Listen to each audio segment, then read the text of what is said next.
Right then, South Downs Way, here we go. So the actual trailhead starts, it's about 0.6 of a mile back, but it starts at the end of a residential area, and then you go across the pedestrian bridge over a main road, and it just wasn't very nice, and also the road noise was quite loud. So this is the first sort of bit of countryside you come into. Got 4 days to do this, and it's exactly 100 miles, and that takes me back to my house in Eastbourne. So see how we go. Weather's not great. It's been on and off rain. It looks okay at the minute. It's a bit of drizzle. But yeah, so I'm planning on wild camping. So my backpack's quite a lot heavier than I was anticipating. Actually, it's mainly the food. So I think my plan is my wife's going to meet me after 2 days and resupply me with the following 2 days food, rations. But yeah, okay, I'll keep you updated as we go.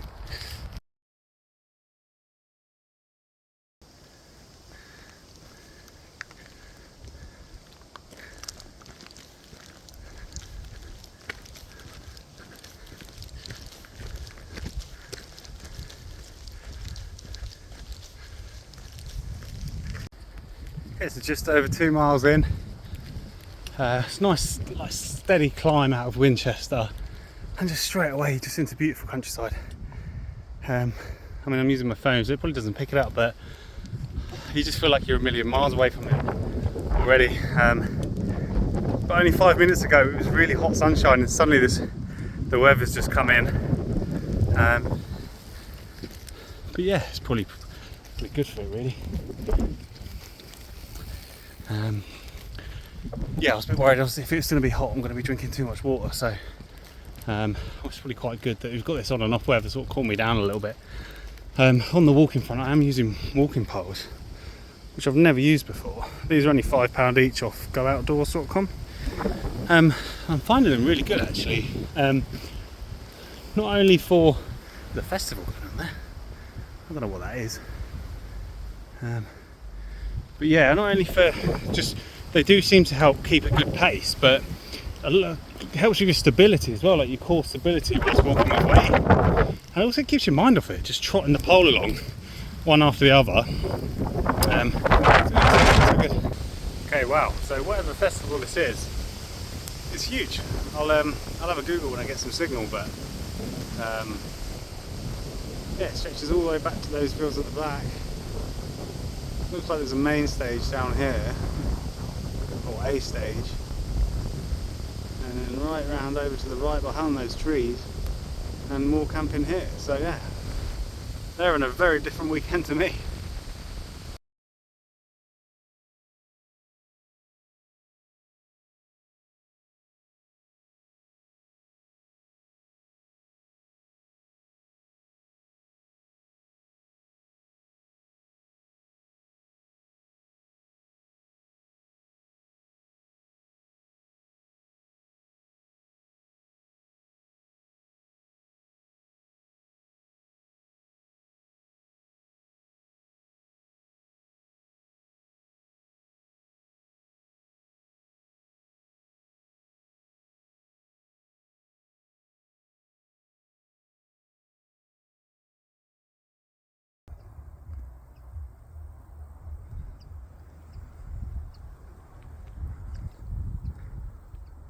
Okay, so first bit of a mistake with the map reading. I'm 5.8 miles in. I've come through this field from this direction, walked up to this gate, completely missed that South Downs Way sign, saw the blue on the post, and I was more taken by the fact they've got the police shut the gate in multiple languages, so it's quite recognisable. I've gone 100 or 200 metres up, and there's a bridle way sign, but there was no mention of the South Downs Way, so I'd done a check nav. It turns out what you need to do, if you actually follow the sign, is you come to the corner of the field, you come from that way, and then you go back down that way. So if you're in a world of your own like I was, and you just trundle along, hit this sign and think, oh yeah, blue, I'll keep going, someone has actually written on there, not SDW, South Downs Way. So yeah, hopefully that helps someone out. Okay, so 6.5 miles in, and Holdham Farm, and there's a water point. So yeah, handy. And there's also a cafe over there, which I normally would go get a coffee or something, but I had a huge fry up this morning, so I feel like I need to get going.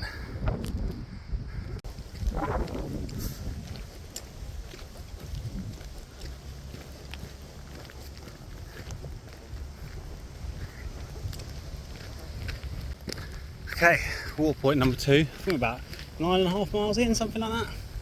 And I've just been running off one of these. I've got 2 litres in the bag, but I've not used it yet. I've just refilled this, the last one, and this one. Yeah, so water-wise, it's pretty well served. So this is the trig point for Beacon Hill. Excuse the wind.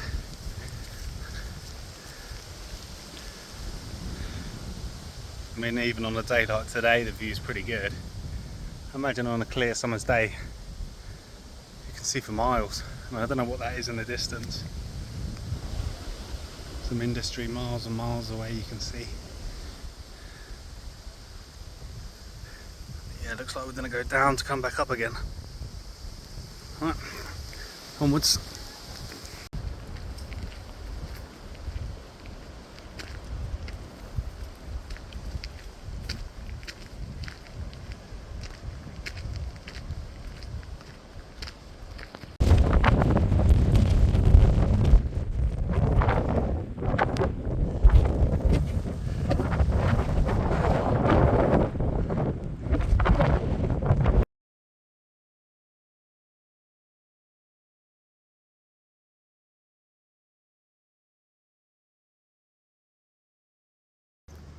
Okay, so 15.3 miles in, just gone over old Winchester Hill. Yeah, going good. Obviously shoulders a little bit sore, feet a little bit sore, but nah, all good. Got a good rhythm going. Sun's come out.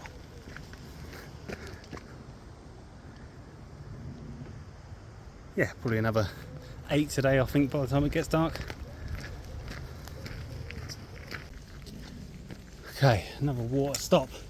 This time at my own springs. You can't really miss it. It's right on the path. Great big sign for it. So yeah. So yet again, I've not had to go into my 2 litres into my bag. I'm still going with my first 750ml bottle of water. I've just managed to top out with these on the way. So brilliant. Right, okay, the Sustainability Centre water tap. I ended up walking down this path, taking it round the back. So it says on the sign the Beach Cafe water tap, which if you follow that, it takes you up the back round there. And I went all the way around the side of the building and come back up this road. If you come down and see those gates, come through there and walk down here. Ta-da! And here it is. There you go. Okay, so just coming up to sort of 20 mile mark. Yeah, some of the hills got a little bit steeper, but in general, pretty good going. Yeah, not too bad. I'll probably look at making camping sort of 3 miles or so, maybe the next hour. I mean, it's now 6:45. Last light's 8:20, I believe, so I want to get in there sort of latest 8 o'clock, maybe 1:45. Yeah, on to the next one.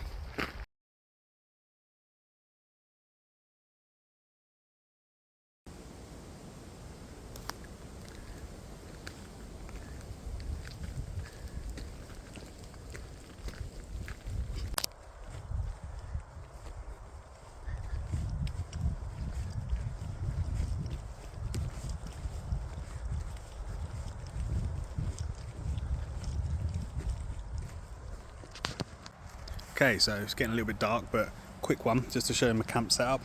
Just got my food on the go, got a bit of curry with rice, got my shelter up for the night. Done 24.9 miles, 7 hours 27 minutes, and yeah, so I found this decent spot in the Queen Elizabeth Country Park, I believe it's called. So yeah, good day's walking. Right, so that's me off for the day. Not a bad night's sleep really. Woke up every sort of 20-30 minutes with sort of dead arms or really achy muscles because pretty stiff on the day's walking yesterday. bit hot a few times, or something would fall from the trees and hit the bivvy or whatever, but in general it was pretty comfortable, so it's all good. So hopefully today do another 25, maybe even 30 if I'm feeling up for it. Yeah, see how we go.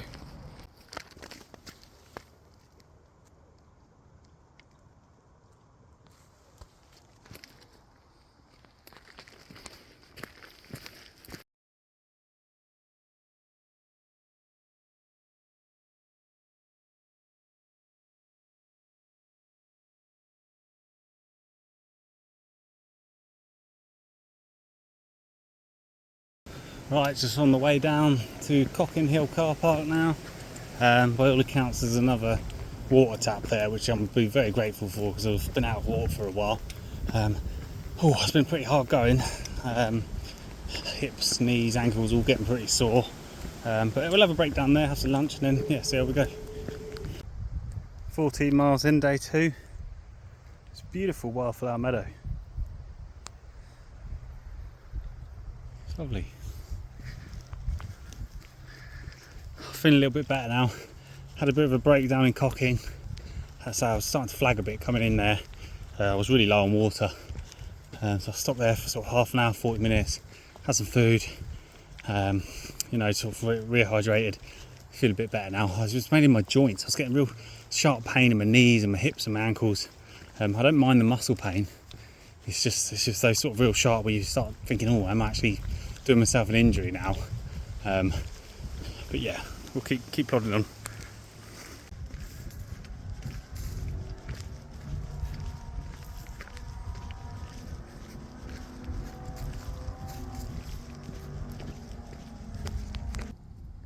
All these sunflowers. It's like they're all looking at you when you're walking past.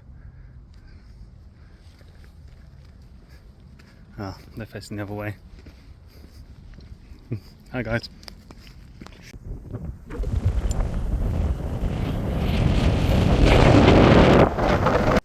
Right, so that's me for the day. 26.9 miles.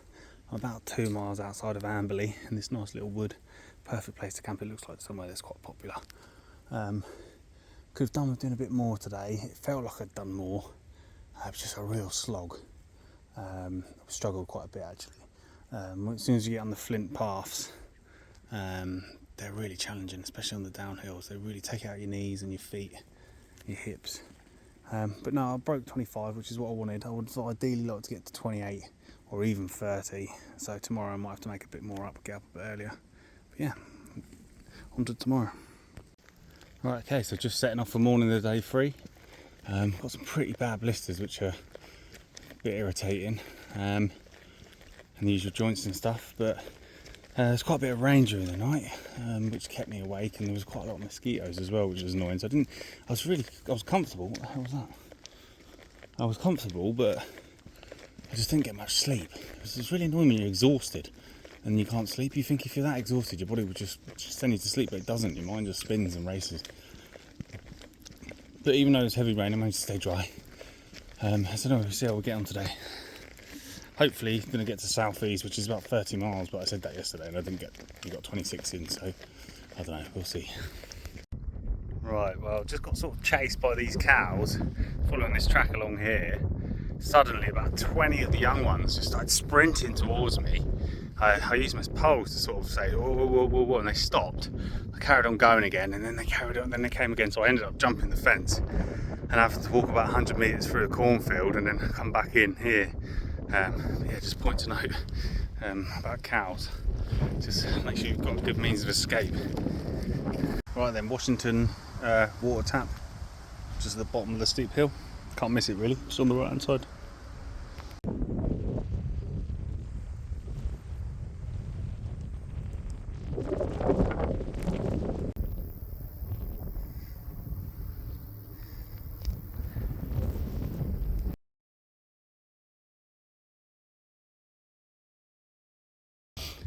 Just over 15 miles in, just gone past the Devil's Dyke and now just on the way to Ditchling Beacon, which is about 5.5 miles from here. So yeah, the weather's coming in a bit more rain, the sun came out earlier. So yeah, on to the next bit.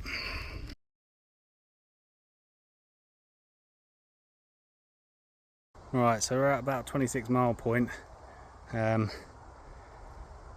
about 3-4 miles from southeast. I'm just breaking new ground now. I've never been this far before. Yeah, it's been a long slog. Okay, so I massively miscalculated the distances. So I got down to the farm, which is on the bottom by the main road, Horstein Farm, I think it's, or Hodine Farm. And it's actually 6.5 miles from there to southeast. I had it in my head it was like 4 or something, or 3 or 4, but oh well. Right, so morning of day 4.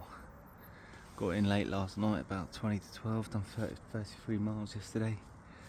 The last 6.5 was, well, the last 6 or so was pretty much all in the dark over the downs, which was a little bit iffy. Went past a herd of cows as well in the pitch black over the downs, which was a bit iffy, but got there in the end. Hopefully a short little sort of 15 miles today, and that'll be me done.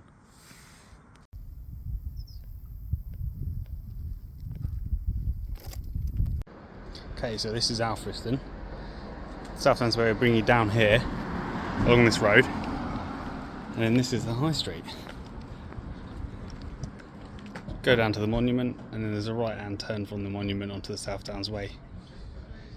Weirdly, I couldn't find a water tap here, so I have to go from Southeast all the way to Jevonton without any water, which I can't remember if it's about 10-12 miles, but there is, just to the left of that parcel force van, little newsagents with a cafe in it, so we'll probably get some water from there, or I'll probably get some water from there. Okay, so this is River Lane. There's the monument and there's the newsagents, and there's the little sign to say South Downs Way. It's a bit faded, but follow it on down there, that's where we go.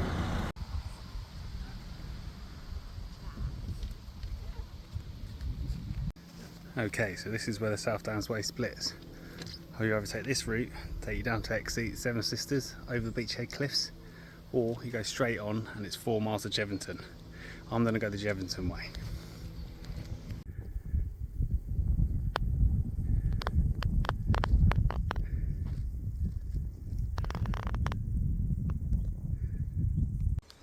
Right then, this is the church in Jevonton, and this is the next water point. I think it's about 4 miles from Alfriston, and I'm not sure if there's any more until the end, so well worth filling up. Right, so a few hundred metres down from the church and we hit the junction for the main road going through the village. 4 miles to Eastbourne it says. That place there, Hungry Monk Cottages, used to be called, I believe it was Moonrakers Restaurant, and that is where the banoffee pie was invented. Now we're going to turn right, not that lane, that's Willenden Lane, the next one, which is the old Eastbourne Road. But if you wanted to, just up the left about 300-400 metres, is a really nice pub called the 8 Bells, so that's a good pit stop.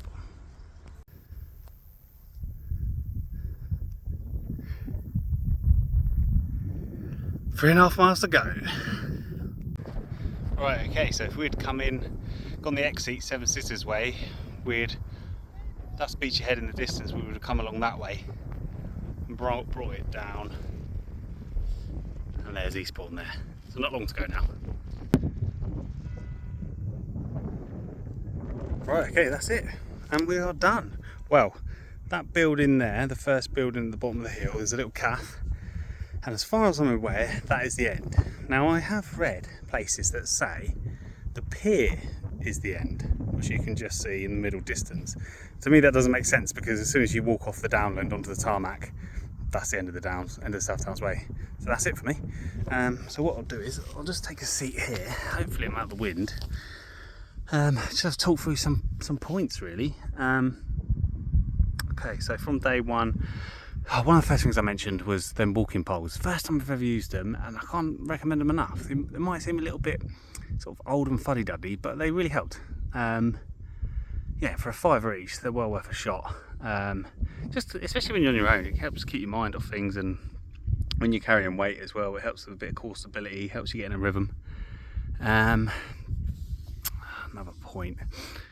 Definitely, I mean, so this to me was down as 4 days, but it's really 3 days walking. So I done half a day on the first day. I started about 12:20, and it's about 1 o'clock now. So half a day today. So 2 half days, 2 full days walking. I think first day was 24.9, then 26 or so, then 33 miles. Today I think it's going to be about 17, 18, something like that. And this last leg today was probably the easiest terrain as well. It was this sort of nice grassland, bit of chalk, but flint, but nothing like some of the other days. So I'd highly, footwear wise, I wore sort of quite sturdy walking trainers, walking shoes. Whatever you wear, shoes or boots, just make sure you've got good ankle support, because some of the flint can really, you're rolling your ankles quite a lot, and I'm a bit of a, I do roll my ankles quite a bit, so that's another thing with the walking poles. I didn't seem to do it as much this time, and I think that's the walking poles. Kit wise, biggest problem if you're doing a wild camp is the weight, was the food. Now tin food, it just weighed quite a lot. I tried to get ration packs, I think I mentioned it on the first day, but they were too expensive for like army style ration packs. That's why I got my wife to meet me after 2 days to refill. So I had 2 days worth of food, she refilled me. But what helped with that is that because I started a half day on the first day, I didn't need to carry breakfast, and now today I'm doing a half day, I don't need to carry dinner. So I saved a bit of weight in that respect, and I also ditched my cooker as well. It's summer, so I didn't need warm food, but if you do it in the winter, you're probably going to want some warm food. God, there's a lot of flies around here. I don't know if the camera's picking it up, but it's insane. So yeah, food-wise, I went with the sort of tin baked beans, sausage and beans, tin curry, some packets of rice, stuff like that. Just be aware that if you are wild camping, it's going to weigh quite a lot. Water, I carried the 2 litres in the pack, and then the 750ml like cycling water bottle. That was enough. Just be aware of some of the water points. There is quite a big distance, or 12-13 miles between some of them. So even if you think, oh, I've got enough till the next one, just refill at every stop. You can't go wrong then. At least then you know if it's faulty the next one or whatever, or you miss it like I missed a couple, then you're going to be all right. Clothing wise, I'd definitely take obviously spare socks every day, probably 2 pairs of socks if you're doing the winter in the wet. I took spare clothes but didn't use them once, so I wore the sort of dry running sort of style t-shirt that wicks away the sweat instantly, wicks away the water in like pretty quick, so I didn't need to put on any dry kit, which kept my weight down. Apart from that, I mean, if you are going to wild camp like I did, definitely recce your camping area on Google Maps that day, and then have a backup. I don't know, like the first 2 nights, third night, my initial camping spot, and obviously it was about 11:30 at night, it was dark, was just full of weeds. Well, no, full of stinging nails. Google Maps made it look clear. Got there full of stinging nails, so I had to go with my plan B, and luckily that was okay. Apart from that, just enjoy it. I mean, I took a map and a compass. I only had to use it once just to check nav. Google was fine, so I took a power pack that lasted me the whole time. Yeah, well, that's me done.